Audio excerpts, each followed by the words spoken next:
Nā ki te mataua Māui I a ia nei, e whai ana nā mana nui o reira ki te whakatūwhera anō I te ara treina o Ahuriri ki Turanganui Ākiwā. Hei tā rātau anō he ara kāre I whakatika ake e te kāwanatanga o mua.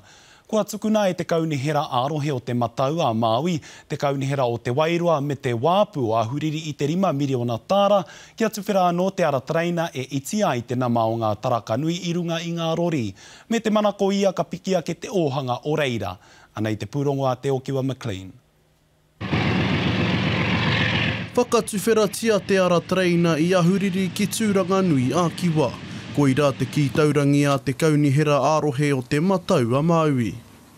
Rail is far more environmentally sustainable than road traffic. It uses about half the amount of fuel to transport the same weight of product.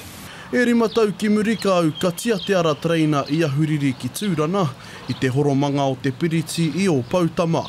Mai anō kaore anō kia paku whakatikaina nā te huritua rā atu o te kāwanatana o ngā hinara. Kiwi Rail and the government decided that no, they weren't prepared to spend $4 million, which is a relatively paltry sum, to remedy it.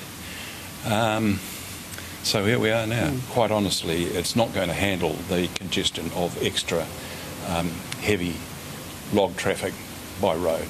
Toru te kautaua Hami Hilton e mahi ana I runga I ngā ara, e tautoko pau te kaha ana ia I tā te kaunihera. He mahi kai reire mō tātou te mariki mokopone ni. He kuine ki te tuatai. Ke whai mahi hoki rātou hei whāngaitanga hoki mō rātou whānau. Hei tāna he oranga nui kei roto I enei mahi, engari kua huri te ao. I te wai tīmata hia keo, ko te hāpara noiho tō mātou mea mo te mahi. I nāne tunu kei reire ki ngā mihi ni kia. Ia kia patu haere ngā kua hatu I raro hoki ngā rākau moengara, ngā sleepers. Āmohoa nei kua kawe ake te kaunihera o te mataua Māui te mānuka, me kore noa e tūpono ka tuwhera anō tēnei ara treina a te rātau.